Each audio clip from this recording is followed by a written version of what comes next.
And JPMorgan's $9 billion settlement in the case of one of the biggest white-collar crimes in history that led to the 2008 financial crisis has been in the center of media attention again after an article published by Matt Taibbi of Rolling Stone about a whistleblower named Elaine Fleischman, an investigative reporter and author of the book Divide: American Injustice in the Age of the Wealth Gap. Matt was a guest at RT's show, The Big Picture with Thom Hartmann. Taibbi told very interesting details of how this agreement, which was reached, and what it really meant.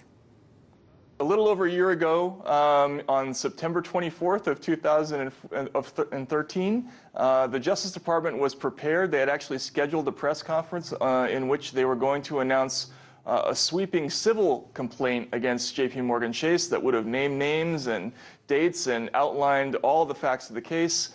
Jamie Dimon, just hours before that press conference, according to the New York Times anyway, he called up Tony West, who at the time was the #3 person at the Justice Department, and said, wait a minute. And they went back into negotiations, and about a month and a half later, they concluded this deal in which Chase paid, it turns out to be about $9 billion, and of course none of that is money that's coming out of their own pockets. That's all the shareholders' money. So in terms of your analogy, it would be like if the bank robber got their parents to pay the fine, and they got off completely with $100,000 or some that was nowhere near as much as they actually stole. But this wasn't actually the most outrageous part of that deal. As it turns out, that ordinary, hardworking Americans who were the majority of the victims of when the financial bubble burst have again lost more money. $7 billion of this settlement was tax deductible.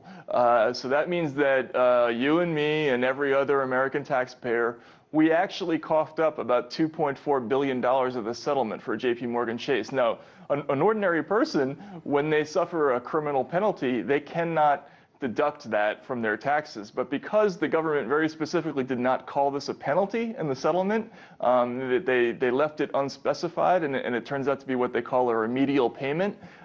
Because they did not use that language, that allows the bank to deduct that money, which means that all of us get to pay a big chunk of that fine for them, which is incredible. So in this instance, it looks like the tale of David and Goliath, where it's the other way around. The little guy keeps getting crushed.